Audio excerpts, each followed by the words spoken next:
మనుగడ కోటి అలలుగ పొంగు వరదల వేగాన పడిలేచు అలలకు తీపి కలలకు లేని అలసట నీకేలా నల్ల నల్ల నీళ్ళలోన ఎల్లకిల్ల పడ్డట్టున్న అల్లో మల్లో ఆకాశాన చుక్కల్లు అమ్మాయంటి జావిల్లమ్మ అబ్బాయంటి సూర్యుడమ్మ ఇంటి దీపాలవ్వాలంట దిక్కుళ్ళు ఎవరికి వారే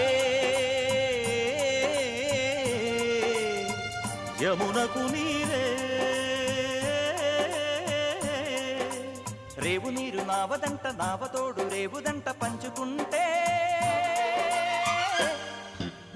గోరువంక వాలగానే గోపురానికి స్వరాల గణగణ గంటలే మోగనేలా గోపబాలుడొచ్చినాక గోకులానికి పెదాల కిలకిల పువ్వులే